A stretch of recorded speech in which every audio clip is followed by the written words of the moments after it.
Social anxiety is like being in a toxic relationship with the person inside of your mind.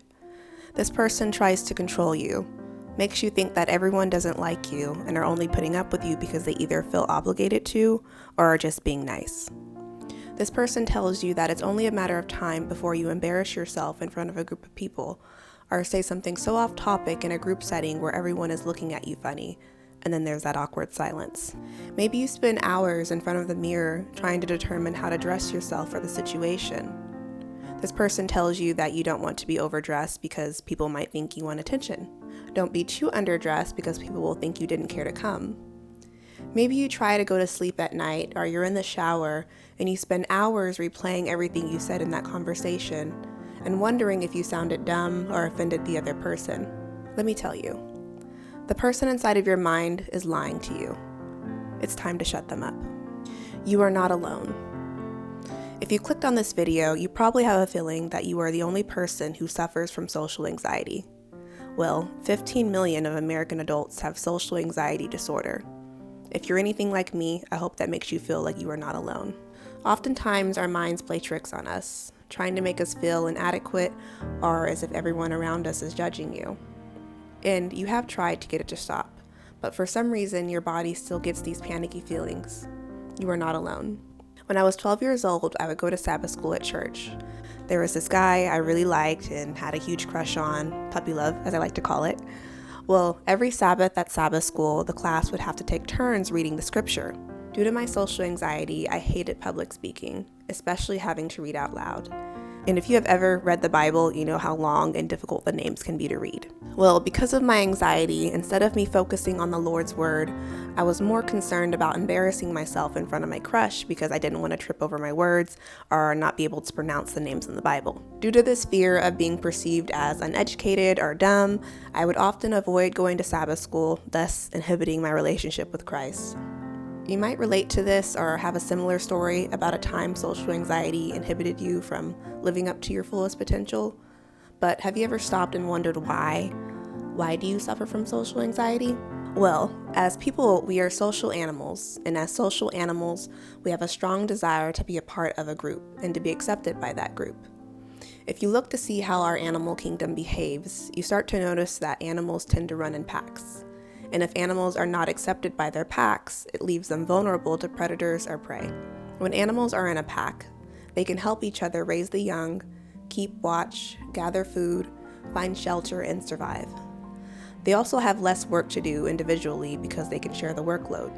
Social anxiety is the fear of the possibility we will not be accepted by our pack. It's the fear of negative evaluation by others, and that is a very fundamental biological need to be liked. That's why we have social anxiety. It can manifest in various ways, such as excessive self-consciousness. For example, you might be very self-critical of your tone of voice or the way you speak, or you could have the fear of embarrassing yourself, like tripping in public. Maybe you even worry about something as little as the way you stand or your posture. You can also avoid social events at school or work, thus inhibiting you from getting a promotion or making friends.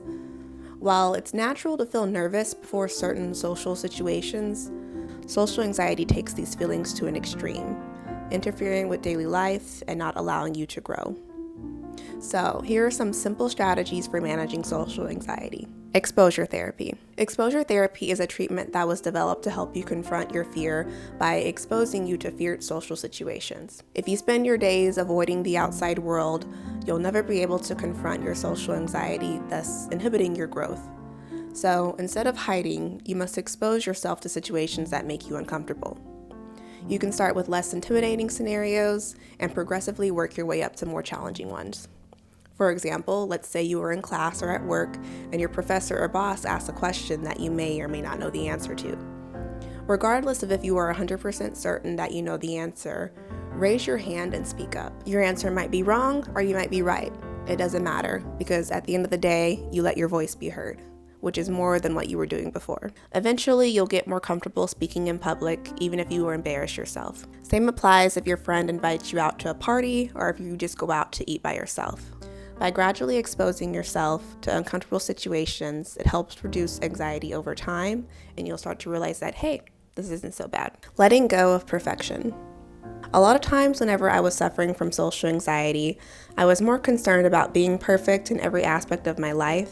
And if I didn't 100% know the answer to a question, or if I wasn't a professional on a topic, or if I thought that there was somebody else out there who was better than me at a certain skill or a job or a sport, then I felt as if I couldn't speak on that topic. Otherwise, people would remember my mistakes and judge or laugh at me for the rest of my life. Or at least that's what I thought. But there are a lot of CEOs, celebrities, parents, managers, and professionals out there in this world who really don't know what they're doing. Like, they really don't know what they're doing. They're just faking it. Do you think Jeff Bezos just came out of the womb and knew that he was going to create Amazon? Do you think he just knew exactly what steps to take in order to create a multi-billion-dollar corporation? No, he didn't. He had an idea, he took a chance, and he went after what he wanted. Yes, he probably had a lot of people who doubted his abilities or thought his ideas would never work, but that didn't stop him. You don't have to be the best public speaker. You don't have to be the best at your job. You don't have to be the youngest or prettiest person, and you don't need to have all the answers. You just need to let go of perfection and take that first step towards your goals and be the best version of yourself. You will lose friends. One of the reasons why you might suffer from social anxiety is because at one point in your life, you were taught at a young age that it was not okay for you to be yourself. So now, as an adult, you have gotten into a habit of dimming your own light. So by pushing yourself a little more every day to be more confident and comfortable in your own skin, you're going to feel more comfortable around people. And by being your real self and speaking your mind, you are going to filter out all of the fake people that have come into your life. Those who can't accept your true, authentic self do not deserve to be in your life. When I was in high school, I had a group of friends where I couldn't 100% be myself because I knew they would judge me harshly if I did. Now that I am more comfortable in my own skin, I have surrounded myself with real, authentic friends. My tribe of friends have no problem disagreeing with each other. We can go back and forth on a topic and debate, and we can call each other out on each other's BS. But in the end, there is still love there and no animosity. We dress how we want. We can be confident without feeling like we're being cocky, and we can say what's on our mind without fear of consequences. If you have to dim your light around your friends because you fear that you're going to be perceived as argumentative, arrogant, or rebellious against the role of society created for you, then that should tell you that you have surrounded yourself with people who don't make you feel comfortable or understood, and it's time to slowly distance yourself from them. Feel your anxiety. I often thought by just pushing away my emotions and negative thoughts, it would help me to overcome social anxiety. But if anything, it made it worse. When you try to push away these negative feelings, you are essentially telling your brain that the situation or perceived danger you are in is so bad that you don't even want to think about it, which in turn makes your brain want to increase these negative feelings because it wants to protect you from this dangerous situation, thus creating a never-ending cycle of panic attacks. So instead of trying to pretend that these feelings are not there, I want you to sit back and envision the event happening. I recently got married, and every time I thought of my wedding, I got this panic feeling. So one day, I went into my room and I sat down. I closed my eyes and I envisioned my wedding day happening. From the moment I woke up to what body wash I was going to use, me getting my hair and makeup done, the moment I walked down the aisle, literally everything. I even envisioned myself tripping down the aisle because this was something I was really concerned about. But when I tripped, I looked up and I saw my husband and family members looking at me with a smile on their face, and my husband whispering, "It's okay." And when I opened my eyes, I had this overwhelming feeling of peace and happiness, and my anxiety went away. I repeated this every time I had a panic feeling about the wedding. I tricked my brain into thinking my wedding already happened. Ask yourself, why am I getting these panicky feelings when I have an event to go to or a speech I have to prepare for? And figure out the source of that fear. Is it getting rejected by your crush? Envision yourself going up to that person you like or want to be friends with, and they deny your advances. What will you do? Will you brush it off? Maybe the person laughs in your face. Think of your response to that. Face your fear, and when you do, your brain will say, "Oh, me messing up on that speech, talking to my crush, or tripping really wasn't that bad. I mean, I feel kind of embarrassed or sad, but nothing really bad happened. I'm okay, I'm still alive and well." You could just be preparing to make an order at a restaurant, but your brain thinks it's about to fight off a tiger. So acknowledge those feelings and find the root of the problem and face it instead of pushing it aside. Deep breathing and relaxation techniques. Deep breathing exercises such as the 4-7-8 technique can help calm the body's stress response. The exercise helps regulate the hormone cortisol, which controls your fight or flight response.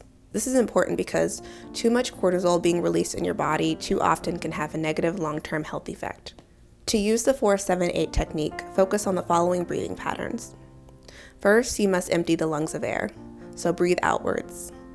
Then you will breathe in quietly through the nose for 4 seconds, holding the breath for a count of 7 seconds, and then exhaling forcefully through the mouth, pursing the lips and making a whoosh sound for 8 seconds. Repeat the cycle up to 4 times. You may feel lightheaded after doing this for the first few times, so try lying or sitting down for the first few times. By using these breathing techniques, it will help you to calm your body by activating your parasympathetic nervous system. Seek professional help. If none of these approaches work, seeking professional help is essential. Cognitive behavior therapy is a highly effective therapeutic approach for managing social anxiety. Therapists can provide guidance, support, and tailored strategies to address specific challenges that you are facing that I personally don't know about. Unfortunately, these tips that I have are not a one-size-fits-all, so if these strategies don't work, let me know and we can try something else. And lastly, nobody is staring at you. A few years ago, I would have never been able to go to the park and film myself out of fear that I was being looked at or people were making fun of me. Those people at the park were not paying attention to me, and if they were looking at me, they most likely were just curious about my camera equipment. Those people at your gym are there to focus on themselves and work out.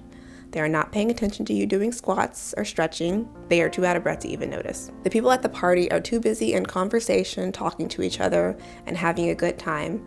I promise they aren't thinking negatively about you. If anything, they like you more than you really think. And I have the studies to prove it. If you think people don't like you, then go watch my video on people like you more than you think. Social anxiety is a prevalent condition that can have a significant impact on your life. However, it's important to recognize that social anxiety is manageable and you can develop strategies to navigate social situations with confidence. Employing simple techniques like deep breathing, cognitive restructuring, and gradual exposure can be effective in reducing anxiety and building self-assurance. Seeking professional help when needed is a crucial step towards overcoming social anxiety and leading a fulfilling life. By understanding the nature of social anxiety and embracing these strategies, you can embark on a journey towards greater self-confidence and well-being in social interactions. Thank you so much, Diamond Girls, for watching my video. Don't forget to like, subscribe, and comment. I hope you have a beautiful day that is filled with love.